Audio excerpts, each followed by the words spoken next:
તો કેમ છો દોસ્તો, મેં પ્રથમ ફાઉન્ડર ઓફ ઇન્વેસ્ટર પર વેલકમ કરું છું આજના વિડીયોની અંદર. આજના વિડીયોની અંદર છે ને આપણે છે ને રેશિયો એનાલિસિસની અંદર એક ડૂબકી મારવાના છે.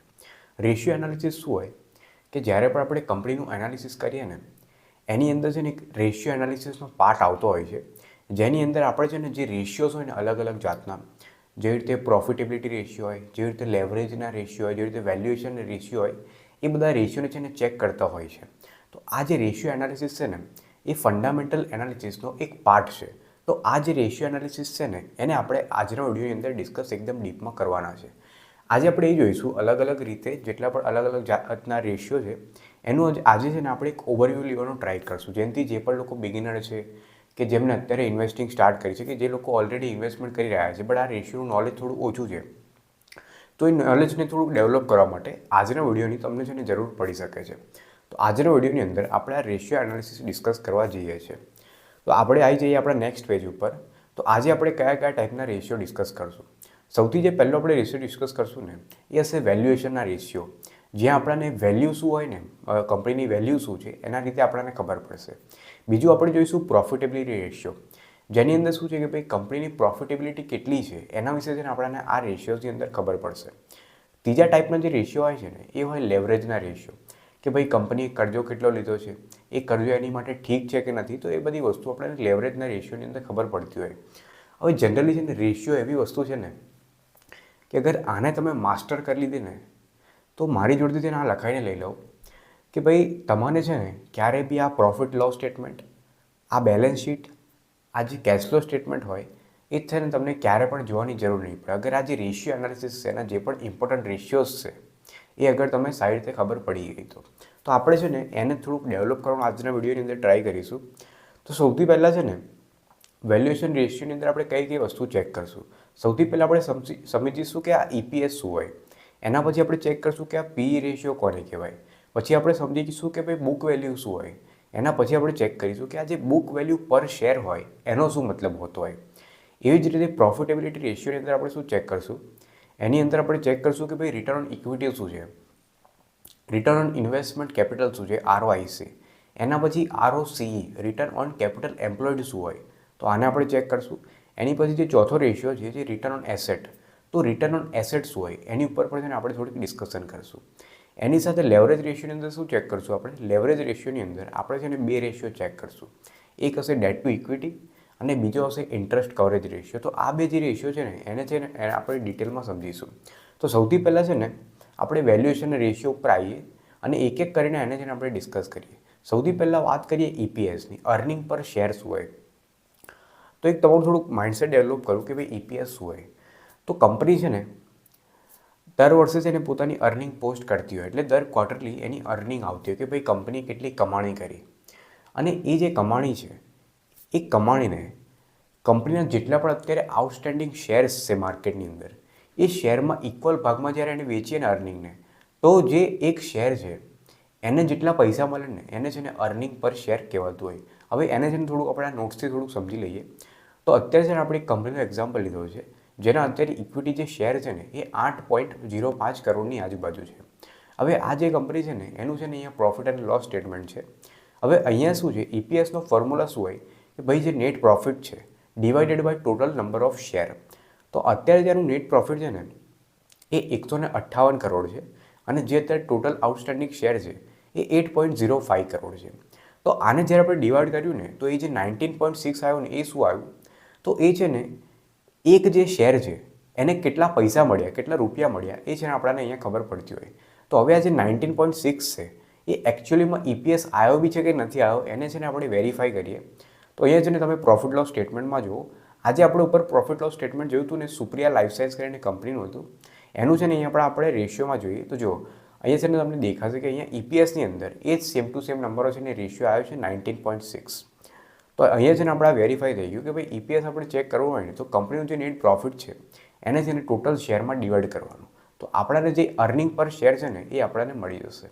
હવે EPS આપણી માટે સમજવું કેમ જરૂરી છે, કારણ કે આ જે EPS છે ને એ PE રેશિયો છે સૌથી ઇમ્પોર્ટન્ટ પાર્ટ છે. તો અગર આપણે PE રેશિયો સમજવો હોય ને તો અર્નિંગ પર શેર આપણે સમજવું પડે. હવે છે ને આપણે આવી જઈએ આપણા PE રેશિયો ઉપર. PE રેશિયો શું છે, PE રેશિયો છે માર્કેટની પ્રાઇસ અત્યારે સ્ટોક માર્કેટની અંદર આપણો જે સ્ટોક છે એની પ્રાઇસ શું ચાલી રહી છે ડિવાઇડેડ બાય EPS, જે આપણે હમણાં જ શીખ્યું અર્નિંગ પર શેર. તો અત્યારે આપણે જે અર્નિંગ પર શેર ઉપર આવ્યો હતો ને એ 19.6 હતો. હવે સ્ટોકનો પ્રાઇસ શું છે ને એકવાર ચેક કરીએ તો અહીંયા તમને દેખાશે કે જે સ્ટોકનો પ્રાઇસ છે ને એ 5,662ની આજુબાજુ આપણને દેખાઈ રહ્યો છે. તો અહીંયા છે ને આ જે પ્રાઇસ છે 5,662 એને આપણે ફરીથી લગાવી દઈએ. હવે જ્યારે આ જે રેશિયો છે ને એને આપણે ડિવાઈડ કરીશું ને તો આપણી સામે જે જવાબ આવશે ને એ 13.9 અને 36ની આજુબાજુ આવશે. તો આ જે 35.9 અને જે 36 છે એ આપણો છે ને પી રેશિયો છે. તો આ જે પી રેશિયો આપણો નીકળ્યો છે ને એને પણ છે ને આપણે એકવાર વેરીફાઈ કરીએ. તો અહીંયા તમને દેખાશે કે અહીંયા જે પી રેશિયો આપણને દેખાય છે ને એ ડેફિનેટલી 36નો જ દેખાય છે. તો આ જે રેશિયો છે એ આપણો પરફેક્ટ છે. પી રેશિયોનો મતલબ શું હોય? પી રેશિયો તમે છે ને બહુ વાર સાંભળ્યું હશે. પી રેશિયોનો મતલબ શું છે કે ભાઈ અગર કોઈ કંપનીનો પી રેશિયો અત્યારે 36 છે તો એનો મતલબ શું છે કે ₹1 અર્નિંગ માટે લોકો છે ને એ કંપનીને 36 રૂપિયા આપવા માટે તૈયાર છે. તો એનો છે ને જનરલી મિનિંગ છે ને આ હોતો હોય છે. હવે આપણે બીજી શું વસ્તુ ચેક કરવા જઈએ છીએ? હવે આપણે જે બીજી વસ્તુ ચેક કરવા જઈએ છીએ ને એ છે બુક વેલ્યુ. બુક વેલ્યુ શું હોય? કંપની પાસે અત્યારે જે પણ એસેટ છે કાં તો ઇક્વિટી છે કંપની પાસે અને કંપની પાસે જે અત્યારે કેશ પડ્યું છે એમાંથી જ્યારે કંપની ઉપર જે કર્જો છે બોરોઈંગ છે એને આપણે કાઢી નાખીએ ને તો આપણી જે વસ્તુ બચે એને આપણે બુક વેલ્યુ કહેવાય. એટલે આ છે ને જનરલી કંપનીની એક વેલ્યુ છે, કંપનીની ઓકાત છે કે આજે કંપની પાસે કેટલા એસેટ છે, કંપની પાસે કેટલી ઇક્વિટી છે, કંપની પાસે કેટલું કેશ પડ્યું છે. એ કેશમાંથી જ્યારે આપણે કંપની ઉપર જે કર્જો છે એને હટાવી દઈએ અને બાકીના જે પૈસા બચે ને એ કંપનીની ઓકાત કહેવાય. તો એ જે આપણી જોડે બચે ને એને છે ને જનરલી બુક વેલ્યુ કહેવાતું હોય. અને છે ને અહીંયા એક એક્ઝામ્પલથી બી સમજીએ તો અહીંયા છે ને એસેટ અને ઇક્વિટી એક ફોર્મ્યુલા અહીંયા લખી છે. એસેટ કાં તો ઇક્વિટી કોઈ પણ વસ્તુ આપણે લઈ શકીએ એમાંથી જ્યારે આપણે કર્જો કાઢી નાખીએ અને કેશને ભેગું કરી દઈએ તો આપણી સામે છે ને આપણી જોડે બુક વેલ્યુ નીકળીને આવી જાય છે. અહીંયા છે ને એક કંપનીનું એક્ઝામ્પલ છે, હાઇપોથેટિકલ કંપની છે જેની અત્યારે છે ને ઇક્વિટી 500 કરોડ છે, એની ઉપર જે ડેટ છે એ 200 કરોડનું છે અને કેશ કંપની પાસે 100 કરોડનું પડ્યું છે. તો 500 કરોડમાંથી જ્યારે આપણે 200 કરોડ કાઢીશું અને 100 કરોડ ઉમેરીશું તો આપણી સામે આજે 400 કરોડ નીકળીને આવ્યા ને એ છે ને કંપનીની બુક વેલ્યુ છે. તો હવે આ જે બુક વેલ્યુ છે ને એના પરથી જ આપણને ખબર પડશે આપણો આવાળો રેશિયો જે બુક વેલ્યુ પર શેર છે તો આપણે એ વાળા રેશિયો ઉપર પહોંચી જઈએ. તો બુક વેલ્યુ પર શેર શું હોય? બુક વેલ્યુ પર શેર છે ને એ આપણને છે ને એવું બતાવે કે આજે ₹1ની બુક વેલ્યુ માટે લોકો કેટલા પૈસા આપવા માટે તૈયાર છે. તો અહીંયા બુક વેલ્યુ પર શેરનો મતલબ શું છે? એટલે બુક વેલ્યુ પર શેરનો ફોર્મ્યુલા છે કે ઉપર છે સૌથી પહેલાં બુક વેલ્યુ આવે જે આપણે આગળ શીખી, એની નીચે જેટલા પણ ટોટલ શેર્સ છે કંપનીના. તો અત્યારે આપણે એક હાઇપોથેટિકલ એક્ઝામ્પલ લીધું છે કે અત્યારે જે કંપનીની બુક વેલ્યુ છે એ 400 કરોડ છે અને કંપનીના જે પણ શેર છે 10 કરોડ છે. તો અત્યારે જે કંપનીની બુક વેલ્યુ આવી ગઈ ને એ આવી ગઈ 40. હવે છે ને પી રેશિયો અને આ જે બુક વેલ્યુ છે પ્રાઇસ ટુ બુક વેલ્યુ એમાં શું ડિફરન્સ છે? તો જો પી જે રેશિયો છે ને એ એવી કંપનીમાં વપરાય જેમની અર્નિંગ છે ને પોઝિટિવની અંદર હોય. એટલે જે પી રેશિયો છે ને એ banking sector, infrastructure sector, railway sector જ્યાં વધારે કેપિટલ જોઈતું હોય કામ સ્ટાર્ટ કરવા માટે, કામ ચાલુ રાખવા માટે એવી જગ્યાએ છે ને પી રેશિયો યુઝ જનરલી ના થાય. કારણ કે એ બધા સેક્ટરની અંદર શું હોય કે એમની છે ને એમની ઉપર ખર્ચો બહુ વધારે હોય. તો એ લોકોનું પ્રોફિટ ખાતો કોઈ વર્ષ સુધી નેગેટિવ જતું રહે, કોઈ વર્ષે પોઝિટિવ થઈ જાય, ક્યારે ફરીથી નેગેટિવ થઈ જાય. તો પી જે રેશિયો છે ને આપણને બરાબર વેલ્યુએશન ના આપી શકે. તો એ જગ્યાએ છે ને આ પીબી રેશિયો આપણને હેલ્પ કરે. કારણ કે એટલા માટે પીબી જે રેશિયો છે ને એ અર્નિંગ પર ડિપેન્ડ નહીં થતો. પીબી જે રેશિયો છે એ કંપની પાસે કેટલા એસેટ્સ છે, કંપની પર કેટલી લાયબિલિટી છે, કંપનીના બેંક એકાઉન્ટમાં કેટલું કેશ પડ્યું છે એની ઉપર છે ને આપણો આ જે પીબી રેશિયો છે એ વેલ્યુએશન કાઢવામાં હેલ્પ કરતો હોય છે. તો જેટલા પણ હેવી ઇન્ડસ્ટ્રીઝ છે, હેવી કેપિટલ ઇન્ડસ્ટ્રીઝ એની અંદર આ જે પીબી રેશિયો છે ને એ વેલ્યુએશન કરવા માટે યુઝ થાય. અને જેની પણ કંપની જેની અર્નિંગ કન્સિસ્ટન્ટ છે, ગ્રો કરી રહી છે, પોઝિટિવ છે, બહુ ઓછી વાર નેગેટિવ જતી હોય છે, તો એવી બધી જે કંપનીઝ છે ને ત્યાં આપણે પી રેશિયોથી વેલ્યુએશન કરી શકીએ છીએ. તો આ હતા એ 4 ઇમ્પોર્ટન્ટ રેશિયો જે આપણને છે ને કંપનીને વેલ્યુ કરવામાં છે ને હેલ્પ કરતા હોય છે. હવે છે ને આપણે આવી જઈએ આપણા પ્રોફિટેબિલિટી રેશિયોની અંદર. પ્રોફિટેબિલિટી રેશિયોની અંદર આપણે શું ચેક કરશું? સૌથી પહેલાં આપણે સમજીશું કે ભાઈ રિટર્ન ઓન ઇક્વિટી શું હોય. એના પછી આપણે સમજીશું રિટર્ન ઓન ઇન્વેસ્ટમેન્ટ કેપિટલ શું હોય. પછી આપણે જોઈશું કે ભાઈ ROCE return on capital employed શું હોય. અને પછી આપણે સમજીશું કે ભાઈ રિટર્ન ઓન એસેટ્સ હોય. તો એક એક કરીને છે ને આપણે સમજીએ. સૌથી પહેલાં વાત કરીએ રિટર્ન ઓન ઇક્વિટીની. રિટર્ન ઓન ઇક્વિટી શું હોય? યાર જે કંપની છે ને એ બે જગ્યાએથી છે ને પૈસા ઉઠાવી શકે. એક હોય કે ભાઈ કંપની કર્જો લઈ આવે, બીજું છે કંપની છે ને ઇક્વિટી લઈ આવે, એટલે કે ભાઈ જે શેર હોલ્ડર છે એની પોતાની ઇક્વિટી ડાયલ્યુટ કરીને શેર હોલ્ડર પાસેથી પૈસા ઉઠાવી લે.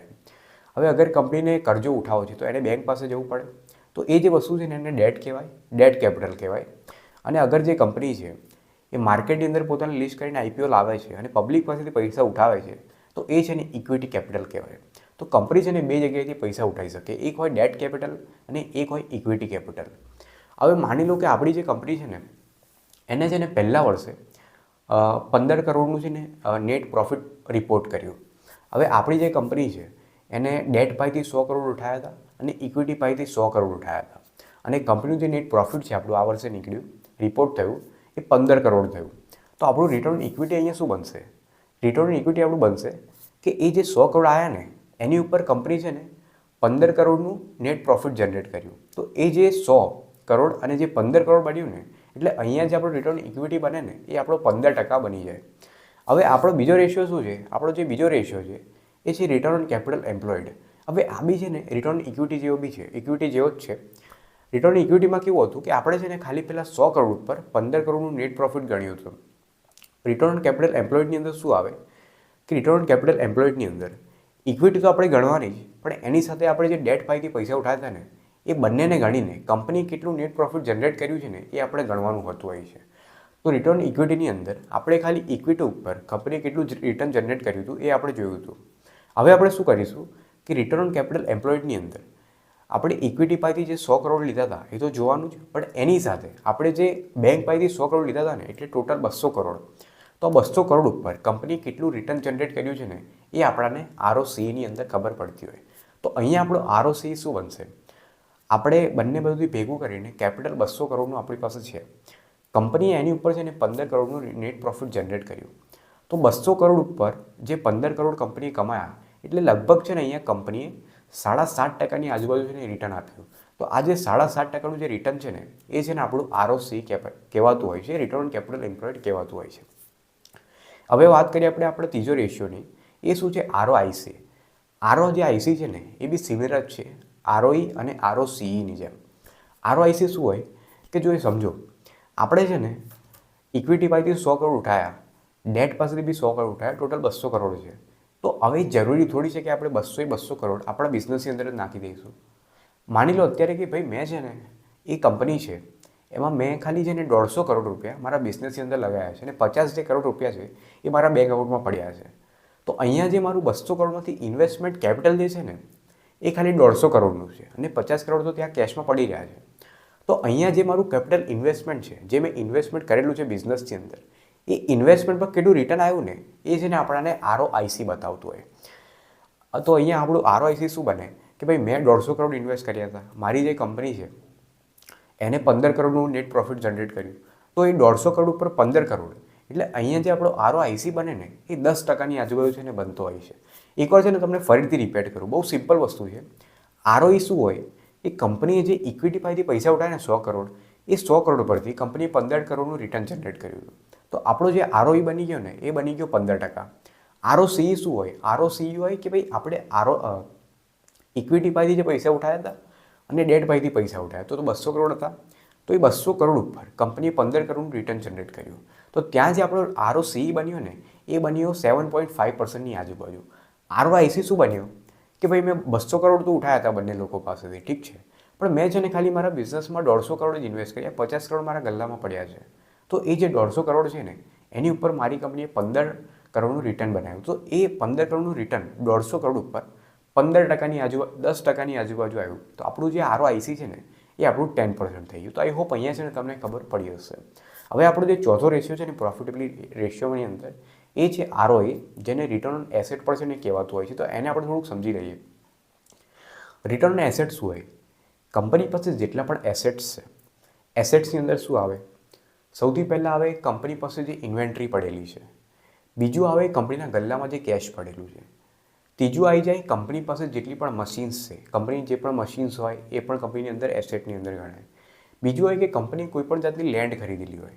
તો આ જે 4-5 વસ્તુ છે ને એની અંદર કંપની કેટલા પૈસા પોતાના ભેગા કરી રાખ્યા છે, ઇન્વેસ્ટમેન્ટ કરી રાખ્યા છે, એ ઇન્વેસ્ટમેન્ટ ઉપર કંપનીનું કેટલું નેટ પ્રોફિટ આવ્યું છે ને ત્યાં છે ને કમ્પેરિઝન થતું હોય. હવે અહીંયા છે ને આપણે માની લઈએ કે કંપની પાસે લેન્ડ, ઇન્વેન્ટરી એક્સેટ્રા બધી આ જે એસેટ્સ છે એ ભેગું કરીને કંપનીએ છે ને પોતાના 50 કરોડ રૂપિયા ઇન્વેસ્ટમેન્ટ કરી રાખ્યા છે. તો અહીંયા એ 50 કરોડ રૂપિયા ઉપર કંપનીએ 15 કરોડ નેટ પ્રોફિટ જનરેટ કર્યું. તો અહીંયા આપણું જે પર્સન્ટેજમાં રિટર્ન આવ્યું ને એ આવ્યું લગભગ 30%ની આજુબાજુ. તો અહીંયા આપણો જે ROE છે ને રિટર્ન એસેટ એ આપણું 30%ની આજુબાજુ આપણને ખબર પડી ગઈ. તો બહુ સિમ્પલ વસ્તુ છે. ROE, ROC, ROIC, ROA બધું એક જ જેવી વસ્તુ છે. ખાલી અહીંયા છે ને આપણે થોડુંક દિમાગ લગાવવાની જરૂર છે ને થોડુંક દિમાગ ખોલીને આ વસ્તુને જોવાની જરૂર છે. બધી વસ્તુ એકદમ સિમ્પલ છે, એક જ વારમાં ખબર પડી જશે. પણ અગર તમને ના ખબર પડી હોય તો આ જે થોડોક વિડીયો છે એને તમે ફરીથી ત્યાંથી સ્ટાર્ટ કરીને જોઈ શકો છો. હવે આપણે આવી જઈએ લેવરેજના રેશિયો ઉપર. લેવરેજના રેશિયોની અંદર છે ને આપણે date two equity capital check કરવાના છે. એ શું હોય? એની સાથે આ જે ઇન્ટરેસ્ટ કવરેજ રેશિયો છે એનો મતલબ શું હોય ને એને પણ છે ને આપણે જોવાના છે. તો આવી જઈએ આપણે સૌથી પહેલાં ડેટ ટુ ઇક્વિટી ઉપર. ડેટ ટુ ઇક્વિટી શું હોય કે જો યાર મારી જે અત્યારે કંપની છે ને એને ઇક્વિટી પાસેથી શેર હોલ્ડર પાસેથી 100 કરોડ રૂપિયા ઉઠાવ્યા છે અને બેંક પાસેથી ને મારી કંપનીએ 300 કરોડ રૂપિયા ઉઠાવી લીધા છે. તો ઇક્વિટીના કમ્પેરિઝનમાં બેંકમાંથી મેં કેટલા પૈસા ઉઠાવ્યા છે ને કેટલા ટાઈમ્સ પૈસા ઉઠાવે છે ને એ આપણું ડેટ ટુ ઇક્વિટી રેશિયો બતાવતું હોય. અત્યારે અહીંયા માની લઈએ કે અહીંયા એક્ઝામ્પલ બી આપણે આપ્યું છે. તો પહેલા એક્ઝામ્પલમાં આપણે જોઈએ ને તો શું છે કે ભાઈ ઇક્વિટી પાસેથી 100 કરોડ ઉઠાવ્યા છે અને બેંક પાસેથી મેં 300 કરોડ ઉઠાવ્યા છે. તો અહીંયા આપણો જે ડેટ ટુ ઇક્વિટી આવ્યો ને એ આવ્યો 3. 3નો મતલબ એવો છે કે ભાઈ ઇક્વિટી કરતાં મારું જે ડેટ છે ને એ 3 ટાઈમ્સ છે. તો એવું છે ને અહીંયા ડેટ ટુ ઇક્વિટી રેશિયો આપણને બતાવતો હોય. બીજા એક્ઝામ્પલમાં કેવું છે કે બેંક પાસેથી મેં 50 કરોડ રૂપિયા ઉઠાવ્યા છે, ઇક્વિટી પાસેથી મારી જોડે 100 કરોડ રૂપિયા પડ્યા છે. તો અહીંયા જે આપણો ડેટ ટુ ઇક્વિટી આવ્યો ને એ આવ્યો 0.5. અહીંયાથી આપણને શું ખબર પડે કે જો યાર કોઈ પણ જે કંપની છે ને એનો અગર ડેટ ટુ ઇક્વિટી રેશિયો અગર 1 કરતાં વધારે છે એનો મતલબ કે ભાઈ એની ઇક્વિટી કરતાં એનું કરજો વધારે છે. તો આ જેને ઇન્વેસ્ટર માટે એક રેડ ફ્લેગ હોઈ શકે છે. આગળ જઈને એવું થઈ શકે કે ભાઈ જે કંપની છે કોઈક વાર કોરોના જેવી સિચ્યુએશન આવી જાય તો એવા ટાઈમ પર એ જે ડેટ છે ને કંપની એ ચૂકવી નહીં શકે બિકોઝ એનું ત્યાં જઈને પ્રોફિટ રોકાઈ જશે અગર કંપની પોતાની બંધ કરવી પડી તો. તો એટલા માટે છે ને આપણે એવી કંપની ફાઇન્ડ આઉટ કરવાની કે જેનું જે ડેટ છે ને એની ઇક્વિટી કરતાં ઓછું હોય. એટલે એનું જે ડેટ ટુ ઇક્વિટી રેશિયો હોય ને એ 1 કરતાં ઓછો હોય. હવે છે ને આપણે ચેક કરીએ કે આપણો જે ઇન્ટરેસ્ટ કવરેજ રેશિયો છે ને એ આપણને શું બતાવતો હોય છે. તો જો ઇન્ટરેસ્ટ કવરેજ રેશિયો શું હોય કે અગર કોઈ કંપની છે જેનો ઇન્ટરેસ્ટ કવરેજ રેશિયો અત્યારે 3 છે એનો મતલબ શું છે કે કંપની પોતાનું જે 1 વર્ષનું પ્રોફિટ છે ને 1 વર્ષનો જે નફો છે ને એ 1 વર્ષના નફામાંથી જ આવાવાળા 3 વર્ષનું છે ને ઇન્ટરેસ્ટ એક સાથે છે ને ભરી શકે છે. હવે કોઈ કંપનીનો જે રેશિયો છે એ અગર ઇન્ટરેસ્ટ કવરેજ રેશિયો 5 છે એનો મતલબ શું છે કે ભાઈ આવાળા 5 વર્ષનું જે ઇન્ટરેસ્ટ કંપનીને પેમેન્ટ કરવાનું છે ને એ કંપની છે ને પહેલા વર્ષના પ્રોફિટમાંથી જ ભરી શકે છે. હવે અહીંયા દેખવાળી વસ્તુ શું આવે કે અગર કોઈ કંપની છે જેનો ઇન્ટરેસ્ટ કવરેજ રેશિયો 0.6 છે એનો મતલબ શું છે કે ભાઈ કંપનીને છે ને આવવાળા 1 વર્ષની અંદર 100 કરોડ રૂપિયા ચૂકવવાના છે બટ કંપનીનું જે નેટ પ્રોફિટ છે એ ખાલી 60 કરોડ રૂપિયા જ છે. તો બીજા જે 40 કરોડ છે એ કંપની ક્યાંથી લાવશે? તો અહીંયા છે ને એક રેડ ફ્લેગ ઊભો થઈ શકે જેના લીધે શું થઈ શકે કે આગળ જઈને કંપની કાં તો બેંકરપ્સી પોતાની ફાઇલ કરી દે કાં તો એના લીધે લોન રિસ્ટ્રક્ચરિંગમાં પણ વસ્તુ થતી હોય છે. તો એટલા માટે છે ને આપણે આ date two equity ratio check કરવાનું. એની અંદર શું ચેક કરવાનું કે ભાઈ આપણી જે કંપની જેમાં આપણે ઇન્વેસ્ટમેન્ટ કરીએ છીએ એનો જે ડેટ છે ને એની ઇક્વિટી કરતાં ઓછું હોવું જોઈએ. એટલે એનો જે ડેટ ટુ ઇક્વિટી રેશિયો છે એ 1 કરતાં ઓછો હોવો જોઈએ. અને ઇન્ટરેસ્ટ કવરેજ રેશિયોની અંદર શું જોવાનું કે આપણી જે કંપની છે ને એનો જે ઇન્ટરેસ્ટ કવરેજ રેશિયો છે એ ઓછાથી ઓછો છે ને 2 તો હોવો જ જોઈએ. 1થી નીચે છે ને ક્યારે પણ ના હોવો જોઈએ. તો એનો મતલબ શું થઈ જાય કે આવાળા 1 વર્ષની અંદર આપણે જે પૈસા ભરવાના છે બેંકને ઇન્ટરેસ્ટમાં ખાલી એ 100 કરોડ ભરવાના છે પણ આપણી જોડે 100 કરોડ રૂપિયા છે જ નહીં જેનાથી આપણે ઇન્ટરેસ્ટ ભરી શકીએ. તો આ જે વસ્તુ છે ને એ કંપની અંદર ના થવી જોઈએ. તો આઈ હોપ આજનું આ જે એનાલિસિસ છે એ તમને ગમ્યું હશે અને આ જે ઓવરવ્યૂ છે એનાથી તમને ખબર પડી ગઈ હશે કે ભાઈ આપણે રેશિયો એનાલિસિસની અંદર કયા કયા ઇમ્પોર્ટન્ટ રેશિયો હોય જેનું આપણે એનાલિસિસ કરવાનું હોય છે. અગર આવી જ રીતે આ જે વિડીયો છે તમને ગમ્યો હોય તો આ જે વિડીયો છે ને તમારા ફ્રેન્ડ્સ અને તમારા રિલેટિવ સાથે પણ શેર કરજો જેમથી આ જે નોલેજ છે એ એમને પણ થોડું પાસ ઓન થઈ શકે. તો મળીશું ફરીથી એક નવો વિડીયો સાથે. ત્યાર સુધી જય હિન્દ, ટાટા.